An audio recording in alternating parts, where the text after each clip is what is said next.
بسم الله الرحمن الرحيم. الحمد لله رب العالمين، والصلاة والسلام على سيد الأنبياء والمرسلين وعلى آله وصحبه أجمعين. أما بعد،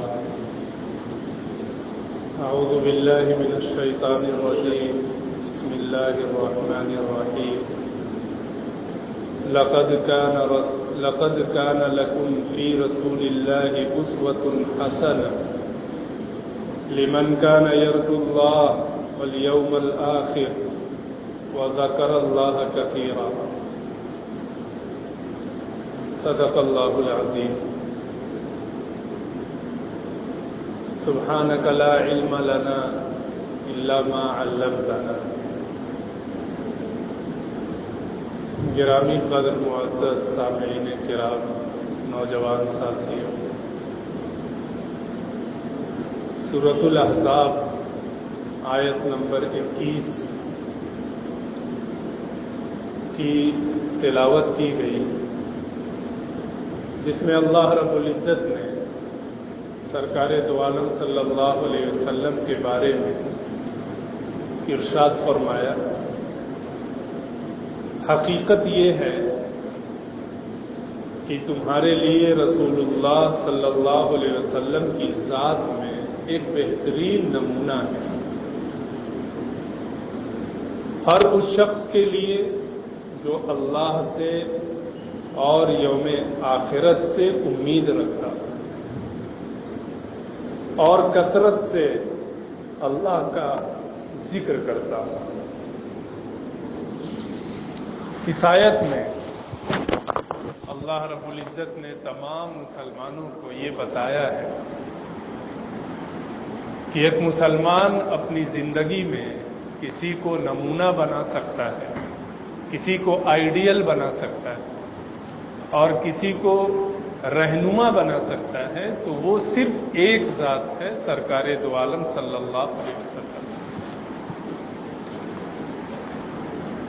آپ صلی اللہ علیہ وسلم سے پہلے اور آپ کے بعد کوئی ایسی ذات ہمیں نظر نہیں آتی ہے جو کامل بھی ہو، مکمل بھی ہو، جس کے قول اور فعل میں، کردار اور گفتار میں یکسانیت ہو. ایسی کوئی ذات ہے تو وہ صرف اور صرف محمد عربی سرکار دو عالم صلی اللہ علیہ وسلم. اللہ نے ان کو اسوہ حسنہ بنایا ہے، بہترین نمونہ بنایا ہے. اسی لیے اللہ کی شریعت جب تک سنت کے سانچے میں ڈھلی ہوئی نہیں ہوگی، اللہ کے یہاں اس کا کوئی اعتبار نہیں. نماز اللہ نے فرض کی، لیکن طریقہ محمد صلی اللہ علیہ وسلم نے بتایا. اب جو نماز سرکار دو عالم صلی اللہ علیہ وسلم کے طریقے کے مطابق ہوگی، اللہ کے یہاں مقبول ہوگی. روزہ اللہ نے فرض کیا، طریقہ رسول اللہ صلی اللہ علیہ وسلم نے بتایا. حج اللہ نے فرض کیا، طریقہ رسول اللہ صلی اللہ علیہ وسلم نے بتایا. ایسے ہی شریعت کی ساری چیزیں آئی اللہ کی طرف سے، طریقہ رسول اللہ صلی اللہ علیہ وسلم نے بتایا. اب ایک مسلمان کی ذمہ داری ہے کہ وہ شریعت کی تمام چیزوں میں رسول اللہ صلی اللہ علیہ وسلم کا طریقہ تلاش کرے. خوشی کا موقع ہو، غم کا موقع ہو، عبادت کا موقع ہو، تجارت کا موقع ہو، ہر موقع کی رہنمائی سرکار دو عالم صلی اللہ علیہ وسلم سے ہی حاصل کی جا سکتی ہے.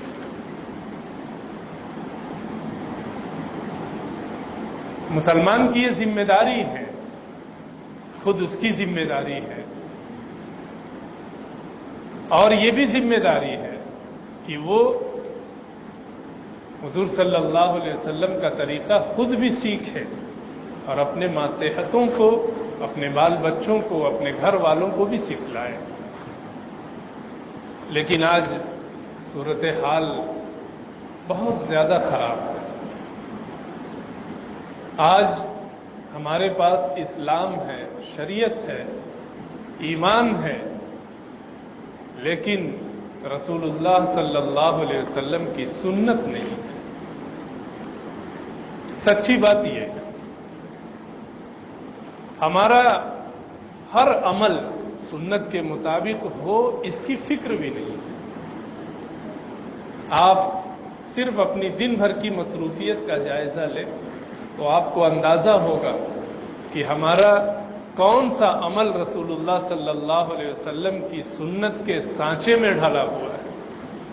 تو آپ اگر اپنے 10 اعمال 20 اعمال کا جائزہ لیں گے تو اگر میں یہ کہوں کہ 10 اور 20 اعمال سنت کے خلاف ہیں تو مبالغہ نہیں۔ آپ غور کر کے دیکھیں۔ اور اس سے زیادہ صورتحال خراب یہ ہے کہ ہمارے اعمال خلاف سنت ہیں، ہمیں اس کا علم بھی نہیں ہے۔ یہ اس سے بھی زیادہ خطرناک ہے۔ یعنی ایک تو ہم نے خلاف سنت کام کیا اور ہمیں اس کا علم بھی نہیں ہے کہ ہم نے یہ خلاف کیا، ہم نے غلط کیا، کیونکہ ہمیں سنتوں کا علم نہیں۔ سو کر اٹھنے کے بعد کی کیا سنتیں ہیں، وضو کے اندر کیا سنتیں ہیں، نماز میں کیا چیزیں سنتیں ہیں، کھانے سے پہلے کھانے کے بعد کیا کیا سنتیں ہیں، مسجد میں آنے جانے کی کیا سنت ہے، گھر میں داخل ہونے اور باہر نکلنے کی کیا سنت ہے، لوگوں سے ملاقات کے وقت کی کیا سنت ہے، شادی بیاہ میں کیا سنت ہے، جنازے میں کیا سنت ہے۔ یہ موٹی موٹی مثالیں ہیں، اگر صرف ان کا جائزہ لیں گے تو آپ کو محسوس ہوگا کہ ہمارا عمل تو سنت کی روشنی سے خالی ہے۔ اور یہ اسے محسوس ہوگا جسے ان اوقات کی سنتوں کا علم بھی ہو۔ ہمیں علم نہیں ہے۔ اچھا، اس سے زیادہ خطرناک یہ بات ہے کہ جن سنتوں کا ہمیں علم نہیں ہے ان سنتوں کو جاننے کی فکر بھی نہیں۔ یہ اس سے بھی زیادہ خطرناک بات ہے، کیونکہ جب کسی چیز کی فکر ہوتی ہے تو آدمی اسے حاصل کرنے کی کوشش کرتا ہے، اور جب کسی چیز کی فکر نہیں ہوتی ہے تو آدمی اسے جاننے اور سیکھنے کی ضرورت بھی نہیں سمجھتا۔ اس عادت کو بدلنا چاہیے،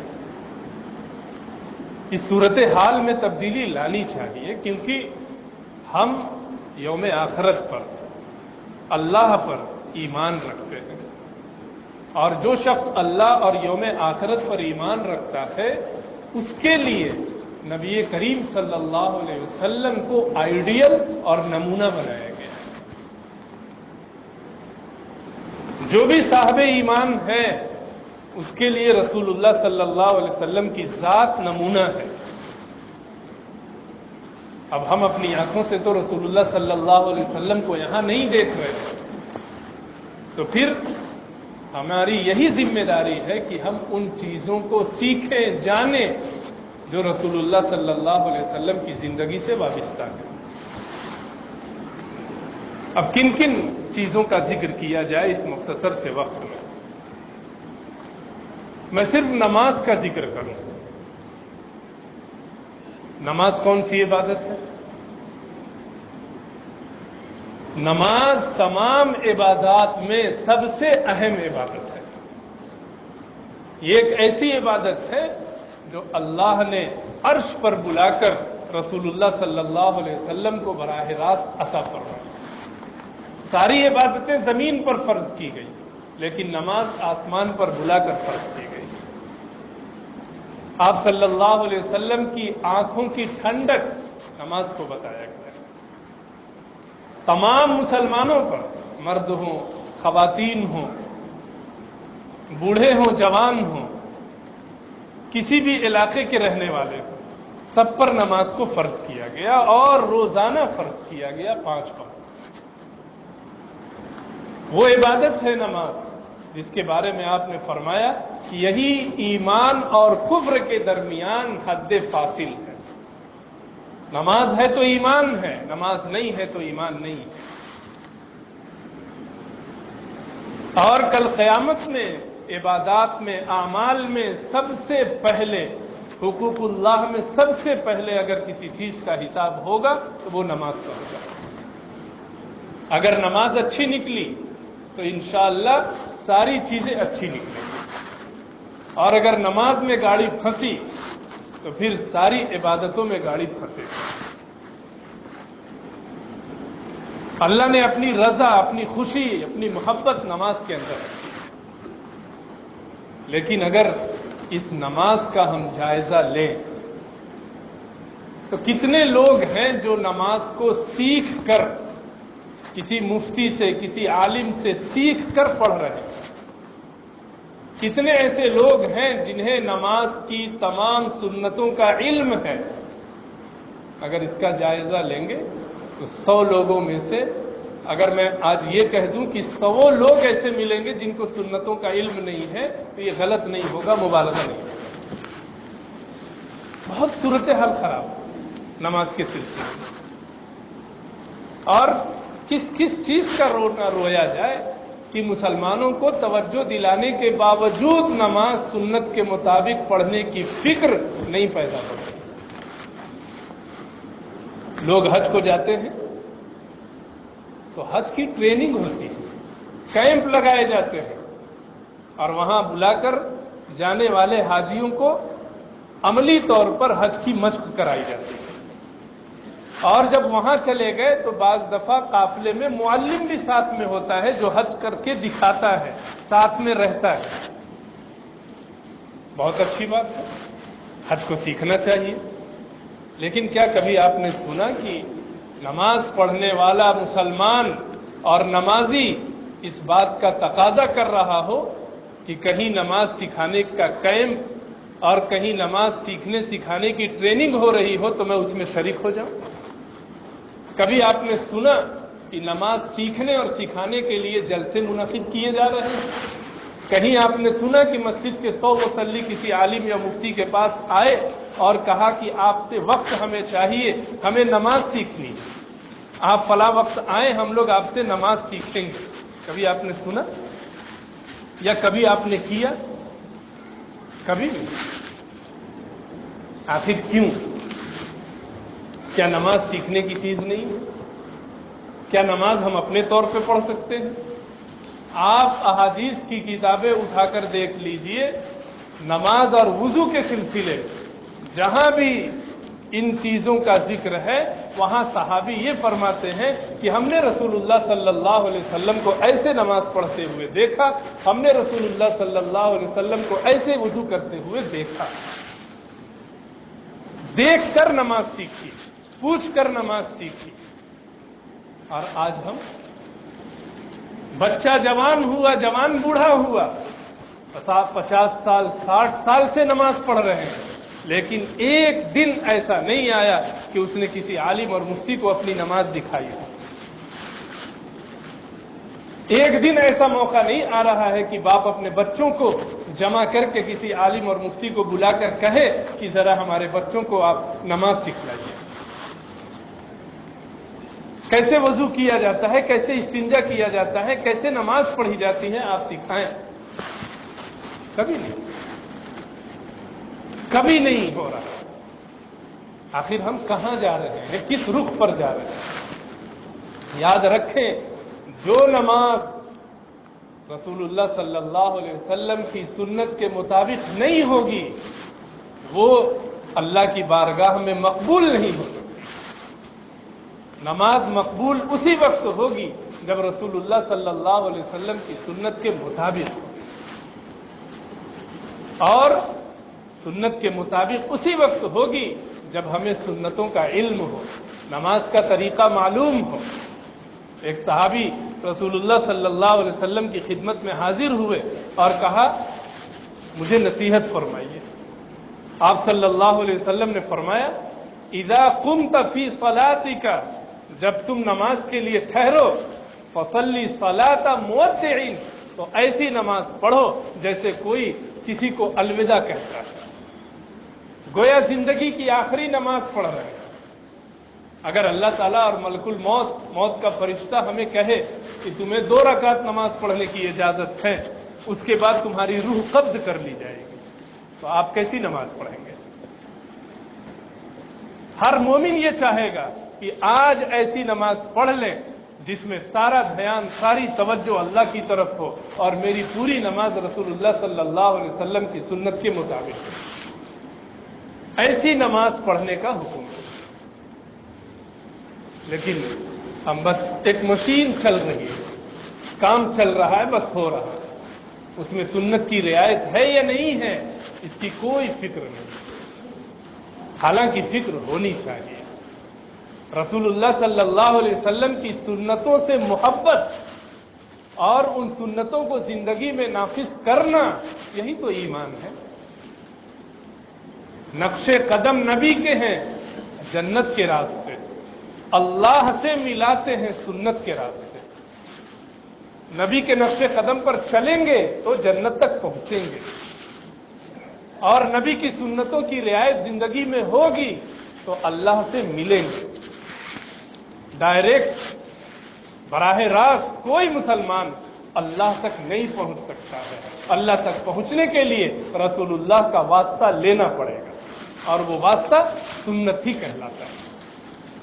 تو نماز جیسی اہم عبادت میں بھی ہم سنتوں سے غافل ہیں، یہ ہمارے لیے بڑی محرومی کی بات ہے۔ نماز سیکھیں، علماء اور مفتیان کرام کو بلائیں، ان سے وقت لیں، پیسے خرچ کرنا پڑے تو پیسے خرچ کریں، پیسے دھرے کے دھرے رہ جائیں گے، دولت یہیں رہ جائے گی، ساتھ میں سنت ہی جائے گی۔ نماز سیکھنے کی چیز ہے۔ صحابہ کرام نے حضور سے نماز سیکھی، تابعین نے صحابہ سے سیکھی، تبع تابعین نے تابعین سے سیکھی، اور وہ ایک سلسلہ ہے کہ نماز ہم تک صحیح سلامت اور سنت کے مطابق آج بھی موجود ہے، لیکن ضرورت ہے سیکھنے کی۔ نماز کا ایک ظاہر ہے، نماز کا ایک باطن ہے۔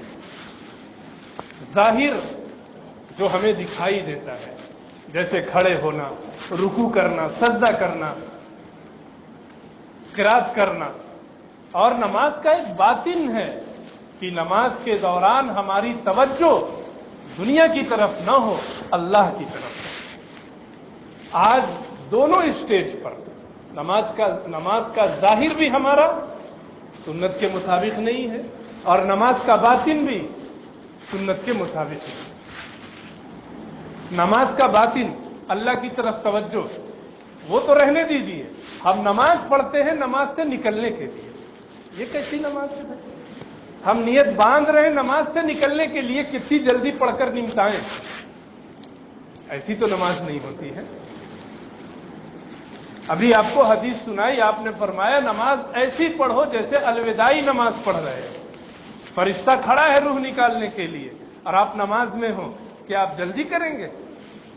آپ اور لمبی کریں گے، اور لمبی نماز پڑھیں گے۔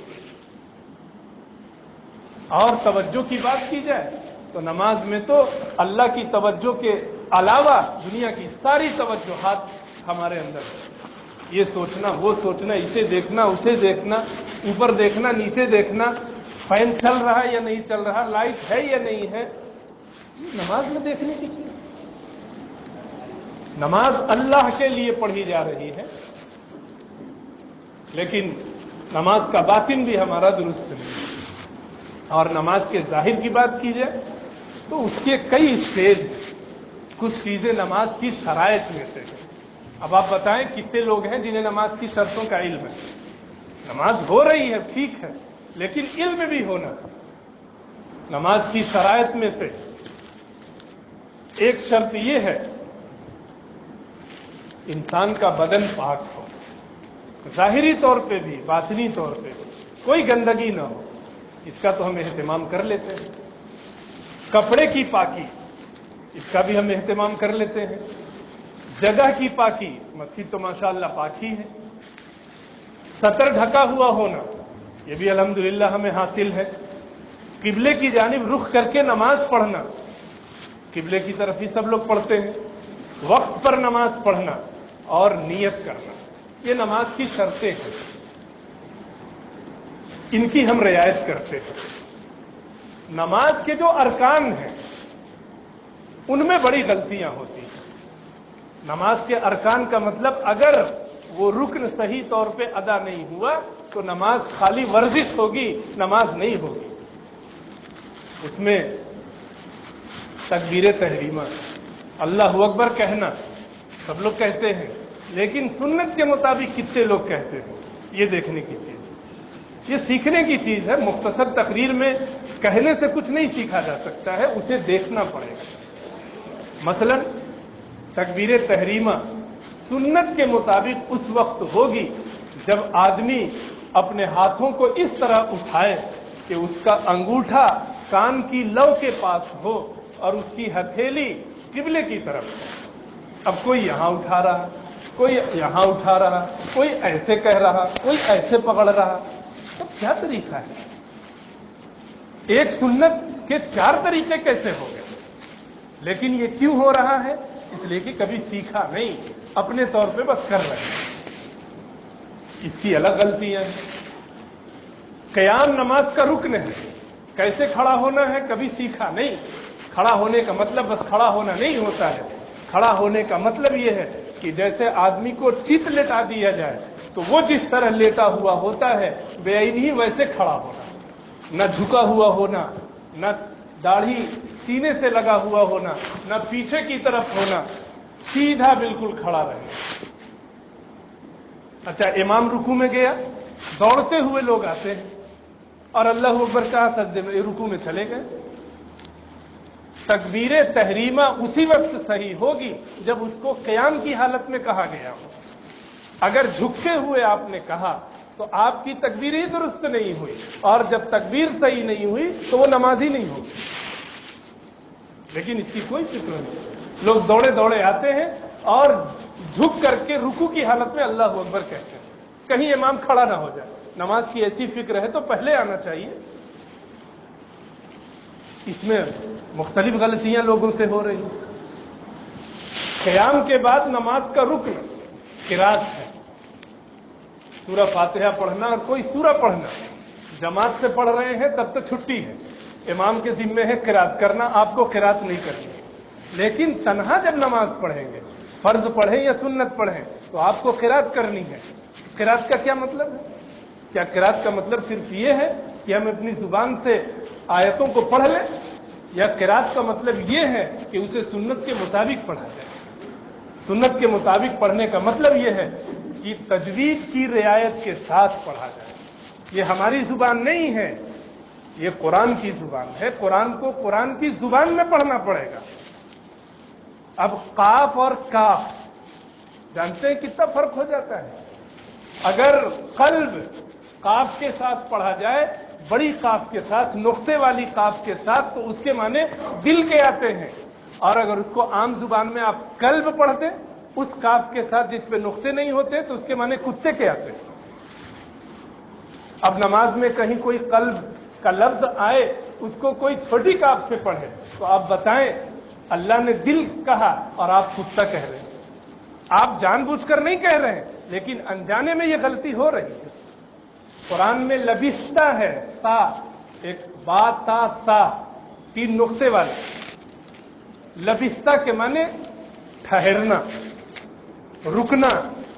اگر سا کے بجائے آپ عام زبان میں سین پڑھیں، لبستہ، اس کے معنی کپڑے پہننا. آپ بتائیں اگر کوئی بچہ، کوئی بوڑھا، کوئی جوان سا اور سین کا فرق نہیں جانتا ہے تو وہ سا کو سین پڑھے گا، ٹھہرنے کو کپڑا پہنانے کا معنی دے گا. آپ بتائیں یہ ہو رہا ہے، یہ ہو رہا ہے. لیکن بچہ جوان ہوا، جوان سے بوڑھا ہو گیا، قرآن سیکھنے کی نوبت نہیں آئی. مدرسے میں جانا عار سمجھتے ہیں. کیسے سیکھیں گے؟ انگلش سیکھنے کی فکر ہے، اسپیلنگ سیکھنے کی فکر ہے، اور انگریزی کی طرح بولنے کی فکر ہے. ٹیوشن کی ضرورت پڑے اس کی بھی فکر ہے، پیسے خرچ کریں گے.